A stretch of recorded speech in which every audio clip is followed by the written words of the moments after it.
Welcome माय friends. आयुर्वेदाविषयी मी आपणास काही video देत असते. माझ्या आयुर्वेद इन्साइट्स या चॅनेलमध्ये आपले सहर्ष स्वागत आहे. मी डॉक्टर नंदा जठार. आतापर्यंत मी आयुर्वेद दर्शन निरूपणाविषयी सर्व व्यवस्थित माहिती दिलेली आहे. पहिल्या 2 भागात आपण अवैदिक दर्शने म्हणजे चार्वाक दर्शन, बौद्ध दर्शन आणि जैन दर्शन यांच्याविषयी अभ्यास केला. आता यात आपण सांख्य दर्शनाविषयी विचार करत आहोत. सांख्य दर्शनाच्याही 3ऱ्या भागात मी सांख्य दर्शनाचा सुरुवातीचा भाग सांगितलेला आहे. आता या निरूपणाच्या 4थ्या भागात उरलेले सांख्य दर्शन आपणासमोर आणत आहे. त्यानुसार आता सांख्य तत्वांचा आपण 25 तत्वांचा पुरुष पाहिला. जो आपण सचेतन जे शरीर असतं ज्याच्यावर आयुर्वेद चिकित्सा करायला सांगतो तो सांख्य तत्वांचा 25 तत्वांचा पुरुष. तर त्याच्याविषयी त्याचं आपण वर्गीकरण पाहिलं. आता आपण त्याविषयी व्यवस्थित निरूपण करू. आता त्याविषयी सांख्यकारिकामध्ये काय वर्णन आहे पहा, की मूल प्रकृती विकृती महताद्या प्रकृती विकृतया सप्तः षोडकस्तु विकारो न प्रकृती न विकृती पुरुषः. की मूल प्रकृती ही एकच आहे संख्येने, प्रकृती विकृती ह्या 2 संख्या झाल्या. त्यांच्या संयोगापासून महत अहंकार पंचतन्मात्रा तयार होतात, म्हणजे एकूण 7 झाले. आणि विकार म्हणजे त्या पंचमहाभूत हे 5, एकादश इंद्रिय म्हणजे 5 ज्ञानेंद्रिय, 5 कर्मेंद्रिय आणि 1 उभयान्वयी मन असे 11 मिळून ते एकूण संख्या झाली 16. आणि ना प्रकृती ना विकृती असा एक मूळ पुरुष जो प्रकृतीबरोबर संयुक्त पाहून ह्या सर्वांची निर्मिती होते, तो त्याचा नंबर आहे 1. हा असा मिळून 25 तत्वांचा पुरुष म्हणजेच मानवी सचेतन शरीर होय. आपल्याला याच शरीरावर चिकित्सा करायची असते. आता या प्रत्येक तत्वांचं स्पष्टीकरण आपण पाहूया. आता मूल प्रकृती म्हणजे काय, की मूल प्रकृती हे विश्वोत्पत्तीचे आदी कारण आहे. की सत्व रज तम यांची साम्यावस्था म्हणजे प्रकृती. अव्यक्त मूल प्रकृती. सत्व रज यांची साम्यावस्था म्हणजे काय, की त्यांच्यात कुठलाही विकार नसणे किंवा त्यांचं प्रमाण समावस्थित असणं याला साम्यावस्था म्हणतात. तिलाच प्रधान असे सुद्धा म्हणतात. की प्रधान ही मूळ प्रकृती, सर्वांचे कारण. प्रकृती ही कोणाचेही कार्य नाही किंवा विकृती नाही, म्हणजे ते कोणाचेही कार्य नाही. प्रकृतीला सांख्यांनी अव्यक्त असे म्हटले आहे. ती स्वयंभू, अनादी आणि अव्यक्त अशी आहे. प्रकृती हे कार्य नाही, परंतु सर्व विश्वाचे ते आदी कारण आहे. की तीच निर्मिती करत असल्यामुळे ती कार्य असूच शकत नाही, ती कारण असू शकते. ही मूळ अव्यक्त प्रकृती अतिसूक्ष्म आहे, त्यामुळे ती प्रत्यक्षात ज्ञात होत नाही. आणि महद आदी यांच्या कार्यावरून त्यांच्या कारणाचे म्हणजे मूळ प्रकृतीचे फक्त अनुमान करता येते. प्रकृतीमध्ये सत्व रज तम हे त्रिगुण साम्यावस्थेत म्हणजेच बीज स्वरूपात स्थित असतात. म्हणून प्रकृती ही बीजधर्मिणी आहे. प्रकृतीपासून सृष्टीची उत्पत्ती होत असल्यामुळे तिला प्रसवधर्मिणी असं म्हटलं जातं. आता प्रकृतीचे गुण आपण 2 तर पाहिलेच आहे, की बीजधर्मिणी पाहिली, प्रसवधर्मिणी पाहिली, त्रिगुणात्मक आहे हेही आपण पाहिलं. आता अचेतन प्रकृती अचेतन पण आहे आणि अमध्यस्थ धर्मिणी आहे. तर दुसरा भाग झाला प्रकृती विकृती. मूल प्रकृती विकृती महदाद्या प्रकृती विकृत्या सप्त. प्रकृती म्हणजे कारण आणि विकृती म्हणजे कार्य. ज्या तत्वाच्या ठिकाणी हे दोन्ही धर्म विद्यमान आहेत त्या तत्वाला प्रकृती विकृती असे म्हणतात. जसे वडील हा मुलाचे कारण पण स्वतःच्या वडिलांचे कार्य असतो, अशा प्रकारच्या उदाहरणांनी हे आपल्या लक्षात येऊ शकतं.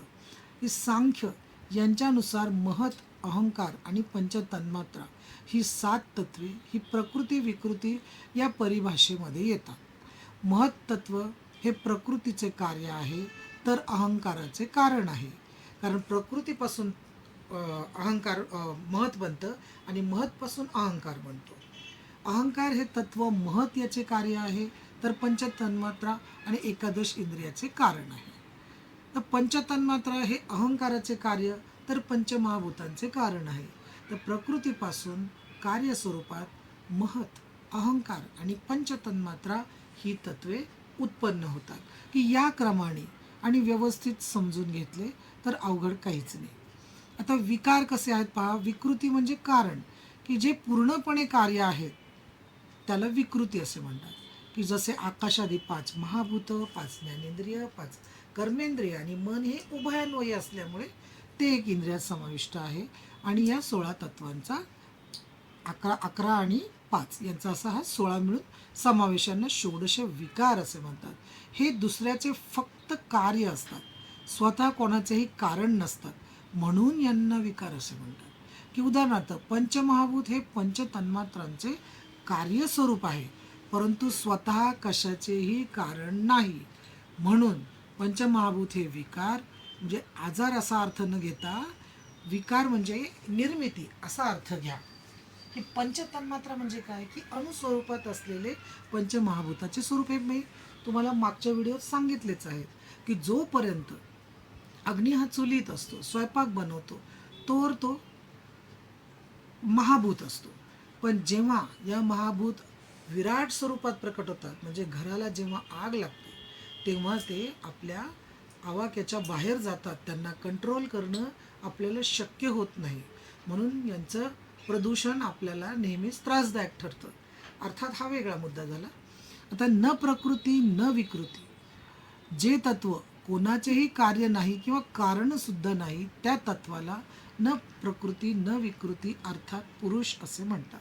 पुरुष हे तत्व प्रकृती व विकृतीपासून उत्पन्न होणाऱ्या तत्वांपेक्षा भिन्न असे 25वे स्वरूपाचे आहे. की प्रकृती आणि तिच्यापासून महत अहंकार, पंचज्ञानेंद्रिय, पंचकर्मेंद्रिय, मन आणि पंचतन्मात्रा याहून भिन्न असं 25वं तत्व आहे. की त्याच्या संयोगानेच ही तत्व प्रकृतीशी संयोग होण्यामुळेच ही तत्व उत्पन्न होतात, पण तो स्वतः त्यांच्यापासून भिन्न आहे. हा न प्रकृती न विकृती असा पुरुष होय. तर सृष्टी उत्पत्तीमध्ये कशा प्रकारे होते या विषयक अंधपंगू न्याय हा सांगितलेला आहे. की पुरुषस्य दर्शनार्थ कैवल्यार्थ तथा प्रधानस्य पंगवम अंध उभयोपी संयोगोस्तकृत सर्ग. प्रकृते ते महानतस्तो अहंकार अस्मात् गणश्च षोडशक तस्मादपि षोडशकात पंचभ्य पंचभूतानी. सांख्यकारिकाचे 21 आणि 22 हे श्लोक आहे. की विश्वाची किंवा सृष्टीची उत्पत्ती होण्यासाठी प्रकृती व पुरुष यांचा संयोग होणे आवश्यक आहे, परंतु प्रकृती ही अंध, अज्ञानी आणि जड अचेतन असल्यामुळे सृष्टीची उत्पत्ती केवळ प्रकृतीपासून होणे शक्य नाही. तर पुरुष हा ज्ञानमय अप्रसवधर्मी असल्यामुळे ही दोन्ही तत्वे एक एकटे स्वतःच्या सामर्थ्यावर सृष्टीची उत्पत्ती कोणत्याही परिस्थितीत करू शकत नाहीत. त्यांचं एकत्र येणं हेच सृष्टीच्या उत्पत्तीसाठी अत्यंत आवश्यक असतं. ही दोनच तत्वे विश्वाच्या उत्पत्तीस कारणीभूत असल्याने दोघांचा प्रकृती व पुरुषांचा संयोग होणे अत्यंत आवश्यक आहे. आणि प्रकृती व पुरुषाचे सृष्टी निर्मितीसाठीचे महत्त्व खालील अंधपंगू न्यायातून स्पष्ट केले आहे. की दृष्टीहीन अंध व्यक्ती व गतिहीन पंगू व्यक्ती हे एक एकटे इच्छित स्थळी जाऊ शकत नाही, कारण अंध व्यक्तीला रस्ता दिसत नाही तर पंगू व्यक्ती हा चालू शकत नाही. दोघांनाही आपल्या इच्छित स्थळी जाण्याची तीव्र इच्छा असल्याने ते एकमेकांची मदत घेतात व त्यानंतर अंध व्यक्तीच्या पाठीवर बसून पंगू व्यक्ती त्याला आपली वाट दाखवतो आणि अंध व्यक्ती त्याच्या मार्गदर्शनानुसार रस्ता चालत राहतो, पार करतो आणि इच्छित स्थळी पोहोचतो. अशा प्रकारे दोघेही आपापल्या इच्छित स्थळी पोहोचतात. याच न्यायाप्रमाणे प्रकृती व पुरुष यांच्या संयोगाने सृष्टी निर्मितीचे कार्य घडून येते. यालाच अंधपंगू न्याय असे म्हणतात. थोडक्यात हा संयोगच भोग आणि मोक्ष या दोन्ही कार्यांकरता सृष्टी उत्पन्न करतो. पुढच्या सृष्टीलाच सर्ग असे म्हणतात. हा सर्ग खालीलप्रमाणे होतो. की प्रकृतीपासून पुरुषाशी संयोग झाल्यानंतर महत्व हे तत्व उत्पन्न होते. महत तत्वापासून पुढे अहंकार उत्पन्न होतो. अहंकारापासून 11 इंद्रिये व पंचतन्मात्रा या 16 तत्वांचा समुदाय तयार होतो. या 16 समुदायातील पंचतन्मात्रांपासून आकाशादी महाभूतांची उत्पत्ती होते. ही प्रकृती. आता या सर्वांमध्ये प्रकृती आणि पुरुष यामध्ये काही साधर्म्य आहे आणि काही वैधर्म्यही आहे. ती आपण ओळीने पाहूयात. की अत ऊर्ध्व प्रकृती पुरुषयो साधर्म्य वैधर्म्य व्याख्यास्यामः तद यथा उभयप्यनादि उभयत्व उभवपि अलिंगौ उभावपि नित्यौ उभावप्यरो उभौ च सर्वगतौ इति सुश्रुत शारीस्थान पहिला अध्याय 12वे सूत्र. ही प्रकृती ही उभावप्यनादी म्हणजे दोघेही अनादी आहेत, आदिरहित आहेत. उभावत्यो अंत नाही आहे, त्यांना अंतरहित आहेत, दोघेही अंतरहित आहेत. उभावप्यलिंगो अलिंग आहेत, दोघेही निराकार आहेत, त्यांना कुठलाही मूर्त आकार नाही. उभावपी नित्यो दोघेही नित्य आहेत. उभावप्यरो दोघेही अपर आहेत, श्रेष्ठ आहेत. आणि उभौच सर्वगतो सर्वगत आहेत, दोघेही सर्वगत आहेत, सर्वव्यापक आहेत. आता यातील वैधर्म्य काय आहे पहा, डिफरन्स काय आहे की एका तू प्रकृतिर्चेतना त्रिगुणा बीजधर्मिनी पसवधर्मिनी अमध्यस्थधर्मिनी चेती बहुवस्तू पुरुषश्चेतनावंतो गुणा अबीजधर्मानो अपसवधर्मानो मध्यस्थधर्मानोश्चेती. की प्रकृती ही एक आहे, पुरुष हे अनेक असतात. प्रकृती अचेतन आहे, पुरुष हा सचेतन आहे. प्रकृती त्रिगुणात्मक आहे, पुरुष हा अगुण म्हणजे निर्गुण आहे. प्रकृती बीजधर्मिणी आहे, पुरुष अबीजधर्मिणी असतो. प्रकृती प्रसवधर्मिणी असते, तर पुरुष हा अप्रसवधर्मी असतो. आणि प्रकृती अमध्यस्थधर्मिणी असते, पुरुष हा मध्यस्थधर्मी असतो. त्याच्या मध्यस्थीमुळेच सृष्टीची उत्पत्ती होत असते. तर सांख्य दर्शनाचे प्रमुख सिद्धांत 3 आहेत. त्या सिद्धांतामध्ये त्यांनी जी प्रमाणं मांडली आहेत ती 3 आहेत. की त्यांनी जी स्वीकृत केली, प्रत्यक्ष प्रमाण, अनुमान प्रमाण आणि शब्द प्रमाण, ही 3 प्रमाणे त्यांच्या सिद्धांतामध्ये प्रामुख्याने मांडली गेलेली आहेत. आता सांख्य दर्शनावरील टीका कोणत्या आहेत?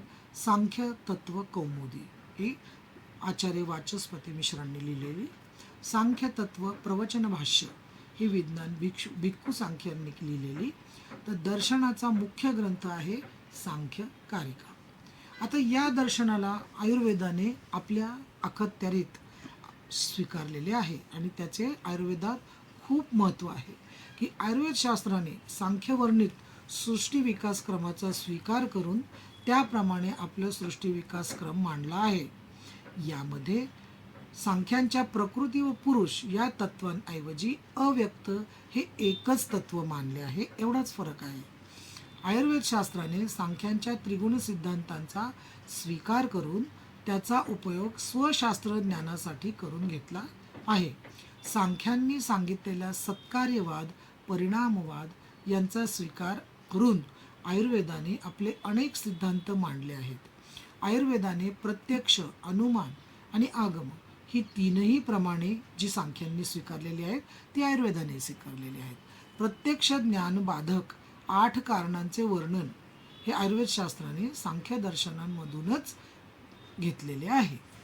तर याप्रमाणे सांख्य दर्शनाचे विवेचन आपण इथे पूर्ण करणार आहोत. पुढच्या व्हिडिओमध्ये बाकीची जी वैदिक दर्शने किंवा आस्तिक दर्शने आहेत आपण त्यांचा विचार करूया. तेही व्हिडिओ मी तुमच्यासाठी आणणारच आहेत. पण हा व्हिडिओ तुम्ही नक्की बघा. माझ्या चॅनलला सबस्क्राईब करा. आवडला असल्यास लाईक करा, कमेंट करा आणि शेअरही करा. पुढच्याही व्हिडिओच्या बाबतीत हे सर्व लक्षात ठेवा. धन्यवाद. थँक्यू.